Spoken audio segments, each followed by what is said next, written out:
ప్రకాష్ రావు గారు, సరే అంటే రాజకీయాల్లో కొన్ని అంచనాలు ఉంటాయి, కొన్ని సర్వేలు ఉంటాయి, అన్ని అంచనాలు పోయినాయి సార్. ఒకటే అంచనా, కానీ మీ అంచనాలు కూడా తప్పినాయి కదా. నేను కేసీఆర్ స్థాయి కాదు. మీరు కూడా సార్ కేసీఆర్ ఇవాళ ఆకాశం సార్, నేను భూమి సార్. కేసీఆర్కు నాకు అసలు కంపేర్ లేదు. నేను కాలు గోరికి సరిపోను ఈ రోజున. ఆయన వయసులో ఎక్కువ కావచ్చు, ఆయన చెప్పినట్టుగా గౌరవిస్తానని TV9 ఛానల్లో పోయినప్పుడు ఏదైతుందో నేను లైవ్ ఛానల్లో పోతే మాట్లాడాని, మళ్ళీ నేను చేసిన క్వశ్చన్లకు వైజ్ క్వశ్చన్, ప్రకాష్ రావు నాకంటే పెద్దవాడు, నాకంటే ముందే ఎమ్మెల్యే అయ్యాడు, ఐ విల్ రెస్పెక్ట్ అని చెప్పినవాడు. తో అంత మాట అన్నా కూడా, ఏజ్లో ఎక్కువ ఉన్నా కూడా, ముందు ఎమ్మెల్యే అయినా కూడా, కానీ ఇవాళ ఏదైతుందో కేసీఆర్ పతాక స్థాయి, ఆకాశం.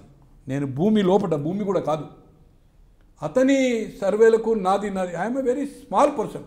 అతనికి యంత్రాంగం ఉంది, కథ ఉంది, స్ట్రాటజీ ఉంది, రీజనల్ పార్టీ ఉంది, పోరాటం ఉంది, డిప్యూటీ స్పీకర్ చేశాడు, మంత్రి చేశాడు, ఈరోజు ముఖ్యమంత్రి చేస్తాడు. నిజంగానే చిత్తశుద్ధి ఉంటే, నిజంగానే అతనికి నమ్మకం విశ్వాసం ఉంటే మున్సిపాలిటీలో గెలిచిండు. పోయినసారి పోటీ పెట్టలే కదా, 2000 కోట్ల మేరే అమ్ముడు పోయిండు కదా. ఒక అభ్యర్థిని నిర్ణయించలేకపోయినావు.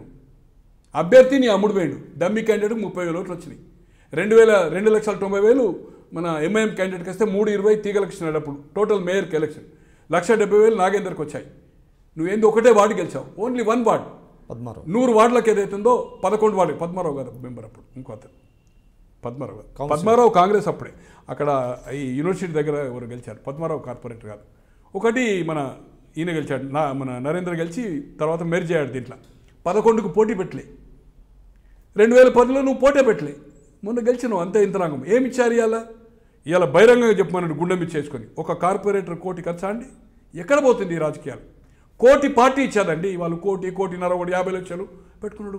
ఎక్కడికి పోతుంది రాజకీయాలు? రేపు వచ్చే అసెంబ్లీ ఎన్నికల్లో తెలంగాణ ప్రాంతంలో కూడా 10 కోట్లు. ఎక్కడి నుంచి వస్తుంది ఈ డబ్బంతా? కరప్షన్ లేకపోతే ఈ డబ్బు ఎక్కడి నుంచి? పులింగ్ ఆఫ్ మనీ ఏ నుంచి వచ్చింది? రేపు రాబోయే స్ట్రాటజీ ఎట్లా పోతుంది? నిజంగానే కూలి పని చేసేది ఉంటే ఇన్ని డబ్బులు వస్తాయండి.